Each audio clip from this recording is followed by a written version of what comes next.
Welcome to Get It Done Entrepreneurs, where we talk with founders of companies who bet on themselves and won. My name is Rich LeBrun, and I am the founder and CEO of LeBrun Advisory Group. You can find us at rlebrun.com. Our mission is to help our clients build wealth through business ownership. Stick around to the end of the show and we'll reveal how you can be our next guest. Our special guest today is Tyler Foley. Tyler is founder of Total Buy-In. He is passionate about helping others confidently take the stage. As a lifelong actor and showman, he knows how to entertain, has delivered hundreds of talks on everything from employee engagement to personal growth and achievement. His ultimate goal is to coach people to step into their speaking power so they can create a positive global impact by reaching the hearts and minds of millions with their stories. He is the author of The Power to Speak Naked and has been featured in Transformation Weekend, Drop the Mic, Thousand Speakers Academy. He's also in movies such as Freddy versus Jason, Carrie, and Door to Door. With that said, Tyler, welcome to the show. Oh, thank you for having me on, Rich. It's a joy and a pleasure. Yeah, well, you and I talked a little bit before. This is going to be fun. That's what that's what you like to do, entertain, and you have a great background. But before you get too far into this, people like to hear your story. Love to hear how you got into the business. Was it easy? Was it hard? Was it voluntary, involuntary? Were you forced into it? But nonetheless, it's your story. So tell us how it all came to be. Well, life definitely conspires for us all, and it was no different for me. I grew up in theater. As you had alluded to, I had a lot of film and television background, but I started at 6 years old in the theater, acting and performing. And so stage has always been a place that has been home and comfortable for me. And when I was in my early 20s, I would have been performing at that point for 20 years. And I'd had a very good career.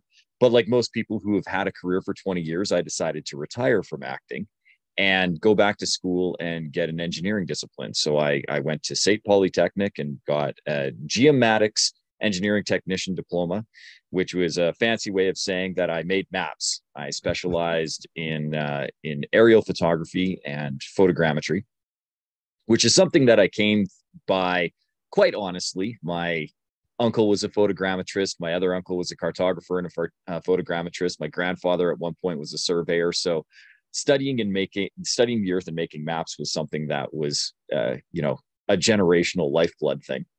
And so I had set out. My uncle had owned a mapping firm, and I wanted to start my own. And I worked with a wonderful mentor and friend and business partner, and we started our own mapping firm after I graduated university. And unfortunately, that venture failed miserably. For a couple of different reasons, the biggest one being the death of my business partner. She passed away very suddenly one weekend, and I basically lost everything overnight. We didn't have the right director's insurance in place. I wasn't able to take on or assume any of the assets that we had. Everything was gone. But when you're in that type of industry, your primary client is the government and oil and gas. Those are the two main consumers of geographic information. And when you work for those type of entities, they insist that you have a health and safety management system in place. And so I drew the short straw between me and my business partner and had to get all this safety training to put together a safety program so that we could work for these various companies and entities. And in doing that, I'd gotten all of the safety training. So when my business collapsed, a good friend of mine who runs his own electrical firm reached out to me and said, listen, I have this massive project that's coming up, and I need to have a safety manager full-time on site. And they have to have this National Construction Safety Officer designation. And with all the safety training that you had to take to set up your company, you're actually 2 or 3 courses away from having this designation. If I pay for you to upgrade your skill set, and the classes are like 2 days long each, he goes, would you come and work for me as a safety manager? I said, absolutely. Why not? Because I was lost. at that point. I didn't know what I was going to do. Everything that I had put into over the last 3 to 4 years had disappeared overnight. Like I'd lost a friend, a mentor, revenue stream, plus every ounce of savings that I'd made over the course of 20 years of acting that I didn't spend on school got sunk into this business. So I definitely needed the lifeline, and he threw it to me. And what I found was what I knew about safety, I actually learned, performing in film and television, and specifically a lot of the stunt work that I did, really informed who I was as a safety professional. And then all of the training that I had as a performer and stage performer helped me be very articulate and give better safety presentations and training sessions that weren't an invitation to a lobotomy, which most safety training tends to be. And so I had a lot of people who would come to me and be like, how do you do that? Like, how did you make this toolbox talk interesting or entertaining? I was like, oh, well, it's easy. And I'd give them some tips and tricks. And the next thing I knew, I started training people how to deliver better presentations just from a safety perspective.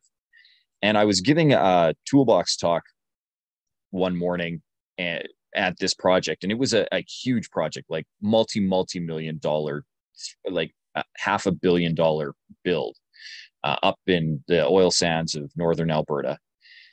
And so there were a lot of stakeholders involved, a lot of very big wigs, that would come through and visit the site on occasion. And this one gentleman, executive and CEO of a very, very large firm, construction firm here in Canada, happened to be on site and heard my toolbox talk. And he goes, that was fascinating. Would you mind giving that as a keynote presentation at one of my, at our safety stand down, our annual safety stand down?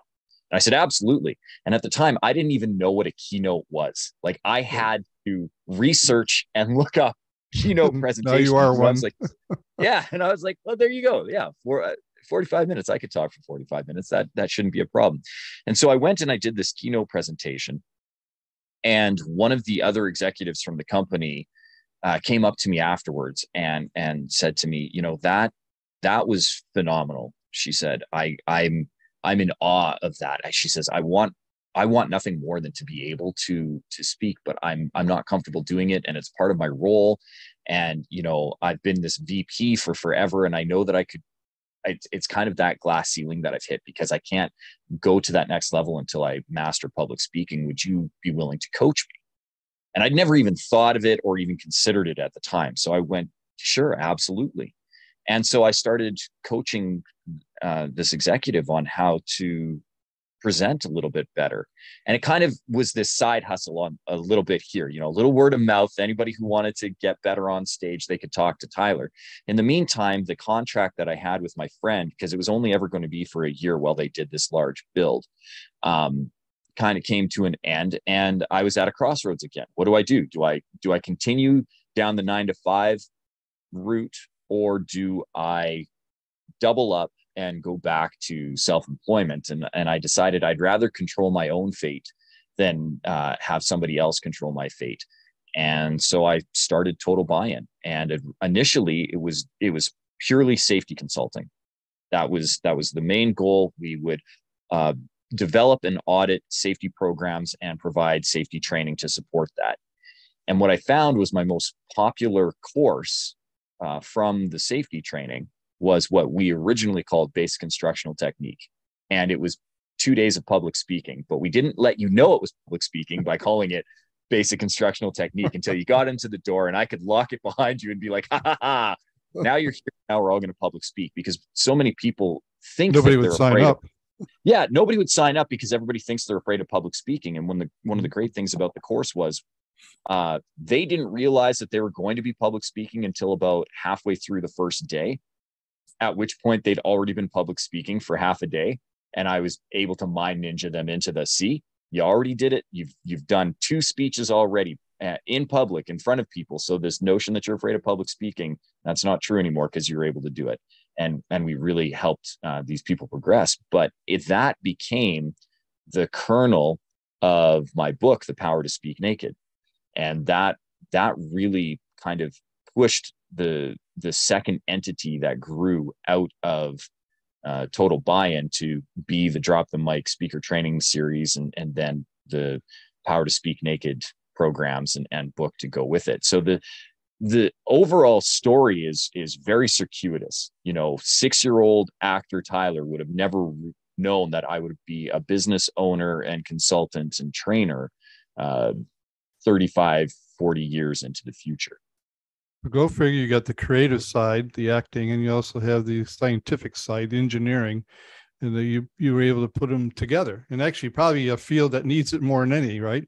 The engineering side is more conservative and have much more difficulty reaching that other side of the brain. Great story. Who would have guessed, right? I love the fact that you started out with one path, and without even knowing it, you ended up on another and became successful, and now you're an entrepreneur.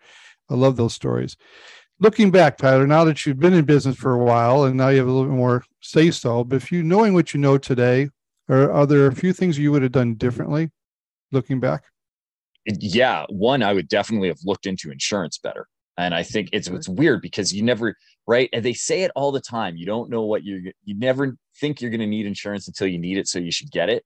But knowing the right questions to ask about insurance, I think, is just as important. And I did not, we had insurance, we were insured, if a truck broke down, it would get fixed. If our equipment got stolen, it would be replaced. But I didn't ever think about what happens if I or my business partner cease to exist.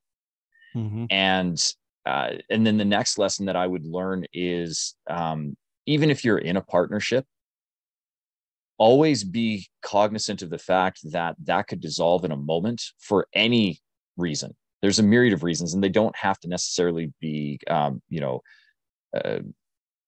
adversarial, right? Like you don't necessarily need to be, mad at your business partner, I'm leaving, right? But there are many, many reasons why a partnership could dissolve. So you always want to make sure that if everything were to change, not necessarily collapse, but if everything were to change tomorrow, that you have lifelines available to you.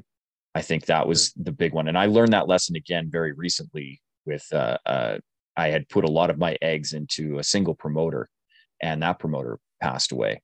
And so what was going to be, 6 events and $250,000 in revenue this year evaporated overnight. And so those are some of the big lessons that I always, if I could go back and do things again, I would make sure that I always have a secondary parachute. Yeah, very good. The main one doesn't open. But you also done some things right. So can you think of one or two things that you did right that was the catalyst for your success today? Well, I think one of the things that I've always done right throughout my life, and I think it comes from the theater training, is listen to other people, but then also listen to myself and my own internal reaction to it. Because I think that's been an excellent guidepost for me to know when I'm doing things right and when I need to course correct. Because again, if I'd have fought the flow, or if I'd have had those stories in my head where no, this isn't what the business is, like, because when I started Total Buy-In, it was safety consulting, and now the Total Buy-In itself still does safety consulting. We still audit, we still do program development, we still deliver safety training. I do very little of it. I have a team that does it and does it well, and I poke my head into the office for about 5 minutes every quarter. And I'm like, how are we doing? And they're like, we're doing good, now go away. And I go, okay. And that's fine. And I get to do these other passions of mine. And I wouldn't, if I'd gotten very tunnel visioned with it and didn't pay attention and listen to, what were the demands of my clients? Like, where was the revenue coming from? Mm-hmm. And because it's very easy, because I could look at it and go, no, the thing that pays the bills right now are the audits. So we're going to do audits. And that would have been true, but I would have missed the calling of all of the people who kept coming up and saying, how do you do that? Can you show me how to do that? And asking very quietly on the sidelines, because it wasn't a thing that I was promoting that I did. And so I would say listening to myself and listening to the feedback of the clients and listening to the universe in general, when it's, because it doesn't always yell. It's often a whisper. And so if you're too busy talking, you don't hear it. It's interesting. A lot of people say if you have, when you're coaching people who want to become an entrepreneur, they say, go test the market to see if you have a customer. Okay? Because you may think you do, but you really may not. On the other hand, you're just the other side. Customers are coming to you. And if you didn't stop long enough to listen to them, you would have missed maybe the opportunity of a lifetime. Yeah. And it's actually some of the advice that I give in the book. It's advice that I give in the trainings, because a lot of time people are coming to me wanting to learn to public speak because they have an entrepreneurial drive. And they know that one of the better ways to find clients and grow and scale is to speak, whether that's on a stage or on a podcast or in front of investors or potential clients, or even just, once you've got your company up and going, making sure that you're motivating your staff or the people who work for you or with you, and that you're able to effectively communicate your vision. All of these things, what they have in common is public speaking and effective communication. And that's what I specialize in. So I have a lot of people who are coming to me, and at the beginning, a lot of them will ask that question. Well, how do I even figure out who I should be working for, what I'm offering, whatever? And the advice that I give them is the advice that I followed myself. Pay attention to what people are asking you, and what is that common thread? Like, what is that bit of advice that you are always giving? Because probably that's the thing that you can monetize. If people are coming to you for this specific skill set over and over and over again, that's your opportunity. That's your window. And people see value in you, or they wouldn't ask you for that advice. And so now you need to figure out how to put that together in a way that there is a fair value exchange for you both, that this advice is helping them, and in turn, they're helping you, whether that's through finances or whatever. Yeah. And you're addressing people's number one fear, public speaking. I want to take a commercial break for you and for our audience.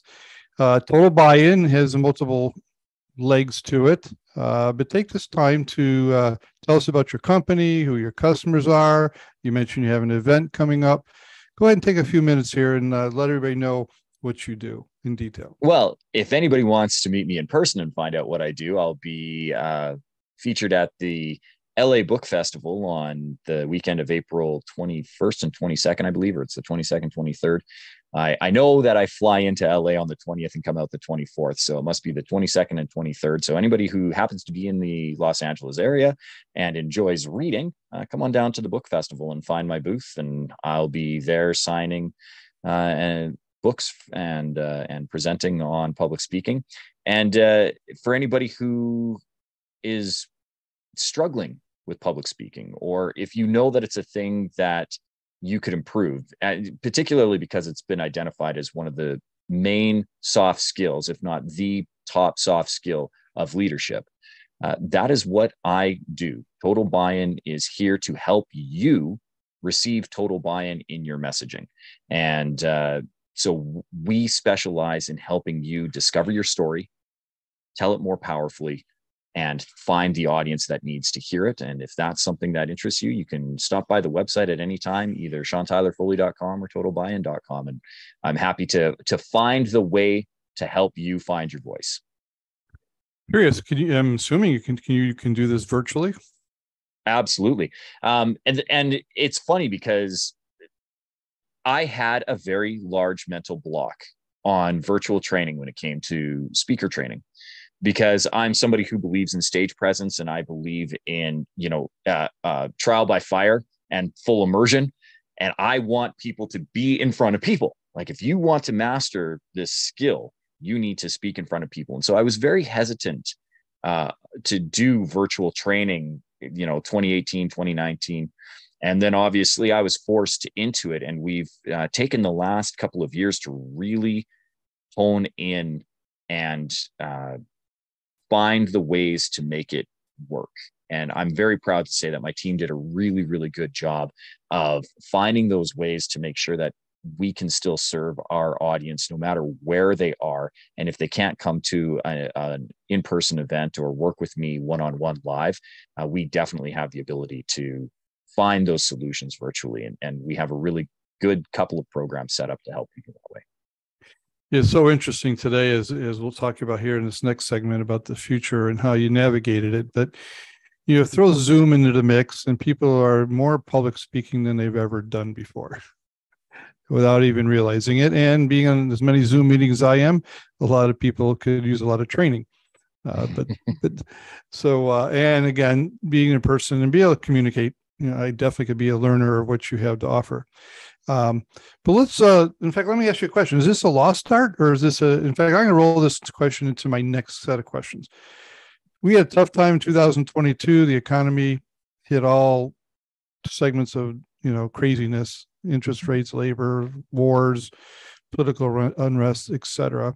Carrying some of that into 2023. Things are changing. We're adapting. We have new communications things like Zoom. We have the AI now is becoming on the front and center. So I'd like to know a couple of things. One is, how did you navigate your company? You have to obviously adapt and adjust. Do you see it going forward as a time to invest, to grow, scale back, retreat? How do you take care of yourself, to make sure you are focused when you wake up every Monday to go to work and lead your team? And in the midst of all that, I'm going to throw this overarching question. Is public speaking on the increase need, or is it a lost art? It's actually both. It's unfortunately a lost art because of the increase in demand for it. As you had pointed out, there's more and more need for it as we are moving into this virtual world where we are on Zoom meetings and there are, multiple people that are on that call and viewing you. And I think the misunderstanding is people didn't think that they were public speaking, and yet they were. We've been public speaking for millennia. Anytime you've gone to a restaurant, you were speaking in public. The public have been looking at you, but you were speaking in public. And so this notion that we're terrified of public speaking, I think, has fortunately been shattered a little bit with Zoom meetings, because it's forced people to be saying things while they couldn't avoid the gaze. But I think what's been interesting about technology is that a lot of people could either turn off their camera, or they could change the view of how they were seeing people. So even if there were 30 people on the call, they could just do speaker view. And so now they're just speaking to one person, which, interestingly enough, prior to Zoom and electronic communications, was the thing that I was teaching to people, is you just talk to one person. It doesn't matter that there's 300 people in the crowd. You find that one or two or three people who are friendly faces to you, and you just speak to them. And interestingly enough, the virtual technology allowed people to do that on their own and discover that, hey, if I just have this conversation with this one person, everybody else is listening, but I forget about them. But I do think that effective public speaking and effective communication is becoming a lost art form, because we are now so prevalent with our public speaking, because it is everywhere, that people are, it's funny, the number of podcasts I've seen or training things, or just memes about, I'm going to show up in my pajama pants. Mm-hmm.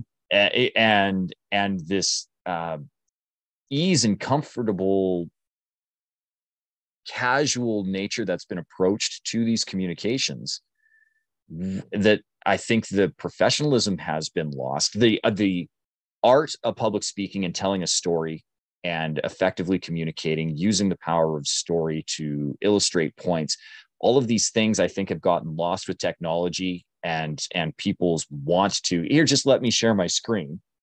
And now I'm going to use this PowerPoint to illustrate this thing that is too text heavy, and we're losing our audience. And I think that is translating into business. That's translating into everyday life.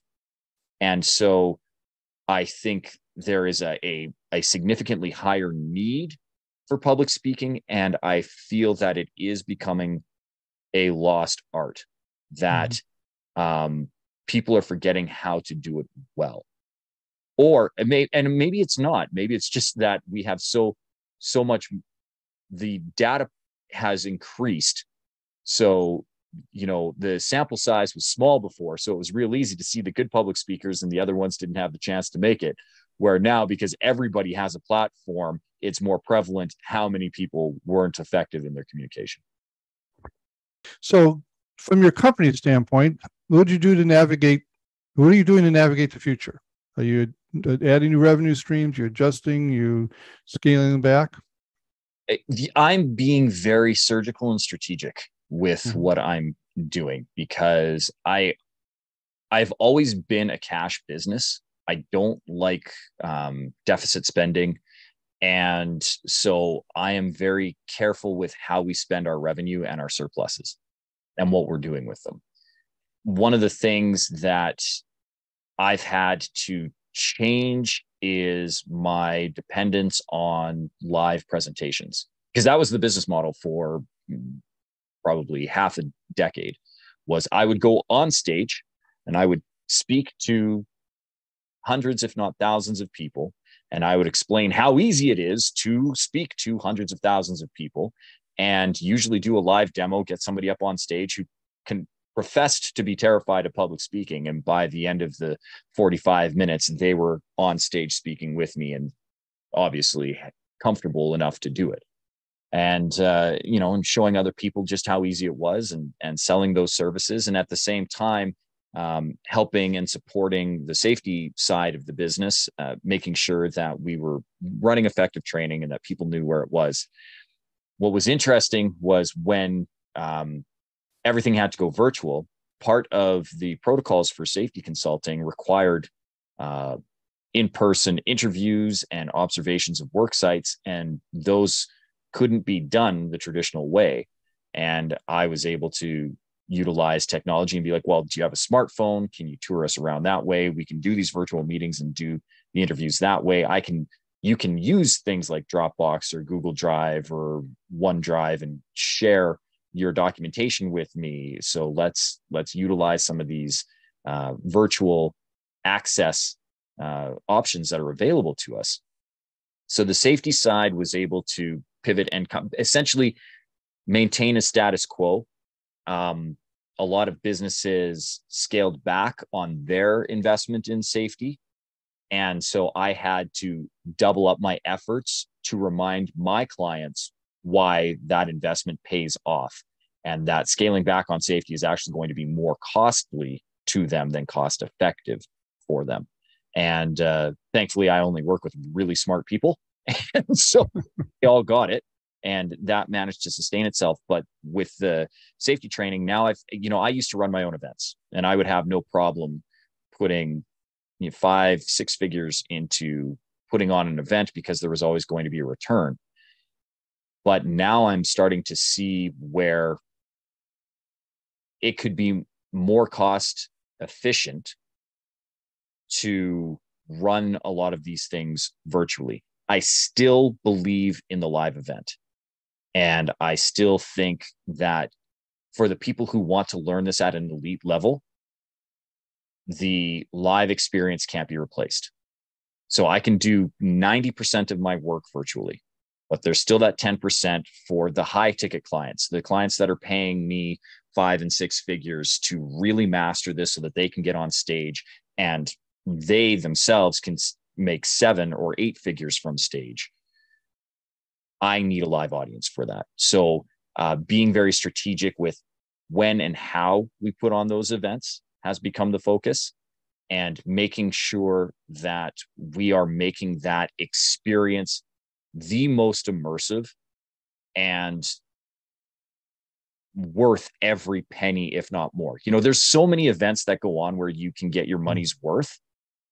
My goal with all of my events is that you get your money's back and then some. And that has always been my philosophy. That's always been my goal. But particularly now, because people are very budget conscious, including myself, if I'm not willing to spend money on this, I don't know why somebody else would be willing to spend money on this. So I have to make sure that I would not only spend money on my own event, but I would invite friends. And as long as I can put on an event like that, that is where my focus is going. So we are scaling back on doing multiple events a year, but doubling down and growing on making a single event be the best that it can possibly be. Yeah, I've heard a lot of people taking the strategy, do less, but do it better. Yeah. And great. Okay, but you have to get yourself up on Monday morning. So what do you do to motivate yourself? Do you use you avid reader? Do you use mentors, coaches? What do you do to keep yourself on target? All of the above. I have a couple of coaches for various parts of me. You know, I have a personal coach who just, you know, how checking in with Tyler. I have a business mentor. I actually have a few business mentors who I reach out to regularly. I actually have finished a call with my very, very good mentor, Vicky, on Saturday. You know, we just did a monthly checkup and pulse on State of the Union for all of the companies and the businesses, and, you know, where are we scaling back? Where are we focusing our energies? But for you, just a Monday morning get up.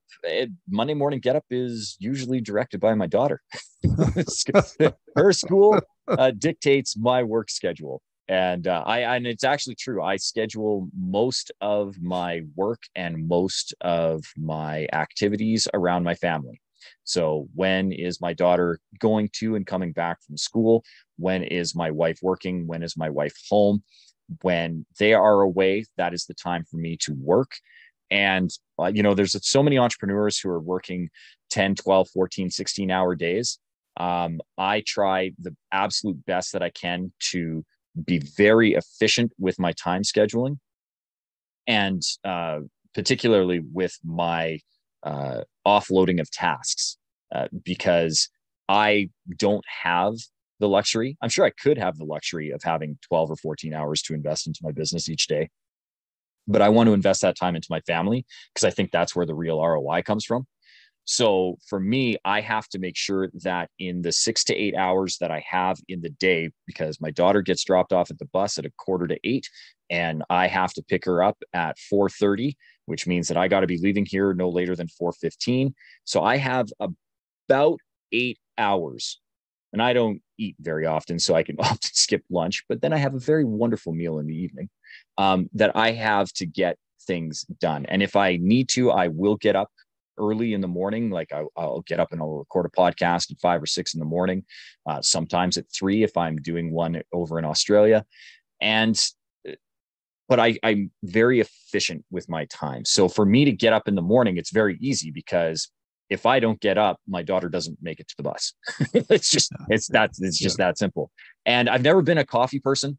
You know, I've got a pretty high caffeine intolerance. If I was to have a cola or something that has caffeine in it, even a tea, at any point in the day, I will be up until 3 or 4 in the morning. So I'm just somebody who, just does. It's real easy because I love what I do. So getting up and having conversations with people like you, Rich, or with my clients, or just, you know, stepping in and helping with the team, or putting together the programs, or putting together the content that I need for that week.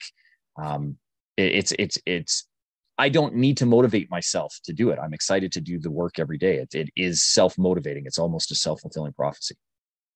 But good to hear you're intentional, though, about your hours in a day. We all get the same 24 hours, so you have to be intentional about it. And you put family first, business second, and becoming efficient with your time. Great to hear. All right, before we close out this podcast, I do need to ask you. You're in the acting world. You were in some movies. Maybe you mentioned doing some stunt work. Is that side of your life just still in the closet somewhere? Are you still fulfilling that side of your brain, I would say?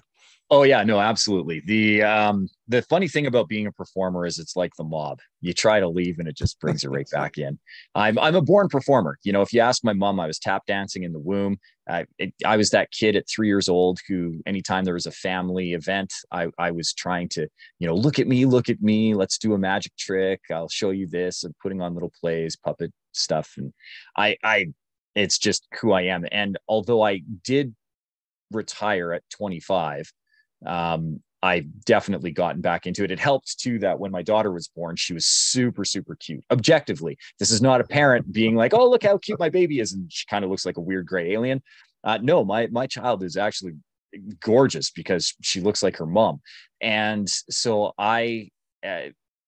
being in the industry, knew the value of a good looking baby. And the first thing I did was phone my old agent and say, "Hey, you want to represent my daughter?" And she said yes. And so when she got into film, I think she did her first commercial at 11 months old.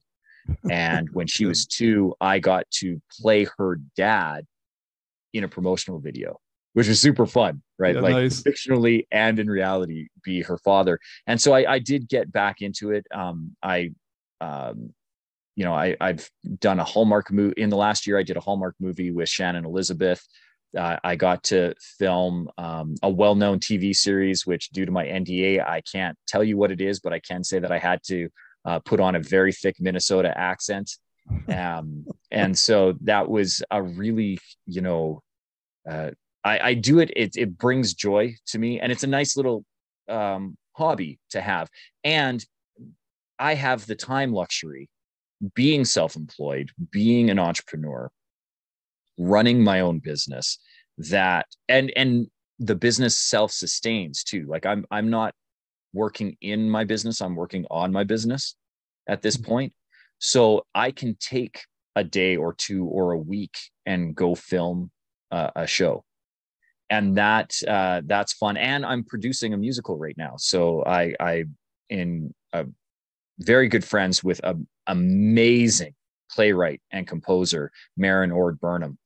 And she's a Juno nominated singer-songwriter, has written a few really good musicals, and she wrote this one called The Gardener, and I'm the executive producer on it because I can be. Again, I have that time freedom and that luxury, and it fulfills that creative side of me. And it also allows me to do the business side. So I can marry the two together as an executive producer and find the money to put on the show and mount it in the way that the audience can see it in the way that it needs to be seen and heard. And so that's really exciting for me. Well, that's fun. That's fun. It sure sounds like it is. I can tell the passion comes out of you when you speak about that as well. Tyler, it's been fun as we expect it to be. I love all the approaches that you're bringing to the business, and I really think for our listeners, sometimes you think you're on the creative side and you would never jump over to the scientific side. I would say just look at all opportunities that come your way and be willing to explore them. Tyler, how can they get a hold of you? Should anybody would like to utilize your services? Oh, well, the best thing that they can do is hop over to my website, SeanTylerFoley.com, as we'd mentioned before. But before they do, Rich, I would ask a favor of your audience. If they're enjoying your content on Get It Done, they're already on your platform. So before they hop over to mine, maybe acknowledge what you're providing for them, because they're here right now listening. And that means that you are providing value to them that they are getting out of it. And if they have not yet done so, I would encourage your audience to hit pause right now and give Rich a 5-star review. And in the comments, because that's not just there for decoration, say why.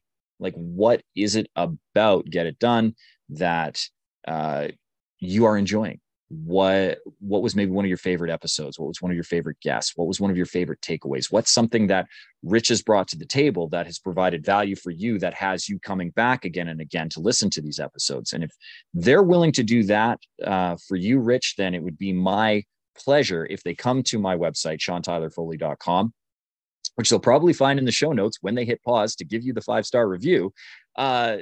They will see right at the top above the fold is an invitation to join my private Facebook group, Endless Stages, where I go live every Tuesday at noon Pacific, 3 Eastern, to give a live training for 20 minutes on whatever happens to be the hot topic in the group that week. And on top of it, we'll give you a free PDF download of my #1 best-selling book, The Power to Speak Naked, so that you don't have to spend the $17.95 in bookstores. You can get it for free right off of the website and grab that PDF. And on top of that, we'll give you access to my Drop the Mic speaker series. It's a quick 7 training videos. They're each less than 5 minutes. So over the course of a week and just slightly over a half an hour of your time, you can get very quick, very actionable tips and tricks to be a better, more confident public speaker. And it'll give you an introduction into what working with me is like and what my training style is. And then no harm, no foul. If you don't like it, it didn't cost you anything but a click and a little bit of time in the morning while you sip your coffee or drink your tea or do whatever you do in your morning routine. You invest 5 minutes with me over the course of the week, and I'm going to make you a better public speaker. So those are my gifts to your audience, Rich, but only if they give you a 5-star review. No 5-star review, no gifts for you. Well, I just need to have you on every one of these shows at some part for my promo here. But thanks for doing that. And these all the comments will be put in the show notes, which will be airing in next 2 to 3 weeks. Tyler, thank you for taking time out of your busy day and allocating it to share your wisdom with our listeners. I never want to take that for granted. I think it's very generous of what you're doing. And with that said, I wish you have a great day. Well, thank you for having me on, Rich. You bet.